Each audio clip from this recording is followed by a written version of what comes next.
দেখো তাহলে কি তোমরা বুঝুনি কোনখান থেকে, সেই জায়গাটা আমাকে বলো।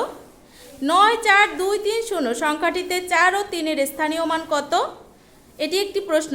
এবং সংখ্যাটিতে অযুত স্থানের অঙ্কটি কত? এটি আরেকটি প্রশ্ন। তাহলে আমাদের এই প্রশ্নে ক নম্বরে কয়টি প্রশ্ন বলো, উত্তর দাও সবাই বলো। কয় নম্বরে কয়টি প্রশ্ন? দুইটি প্রশ্ন। প্রথমটি কি করতে হবে, আমাদের 4 ও 3-এর স্থানীয় মান বের করতে হবে, তাই না? আমরা কিন্তু এর আগে স্থানীয় মান নির্ণয় করা শিখেছি না? হ্যাঁ, যখন 4 ও 3-এর স্থানীয় মান নির্ণয়ের কথা বলা হয়েছে, তাহলে কি আমরা পূর্বে সেই স্থানীয় মান নির্ণয় করে তারপরে আমরা 4 ও 3-এরটা উত্তর লিখে দেব, ঠিক আছে? দেখো তারপরে কি বলছে, সংখ্যাটিতে অযুত স্থানের অঙ্কটি কত? এখন আমরা জানি কি 1 থেকে 9 পর্যন্ত এইগুলাকে অঙ্ক বলা হয়। কি বলা হয়? অঙ্ক।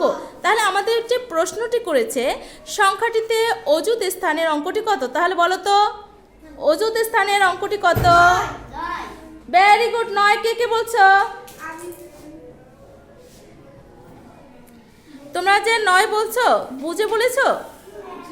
কেমনে বলছো? দেখো 0 এখানে কত? এখানে 0 কত? একক। 0 একক।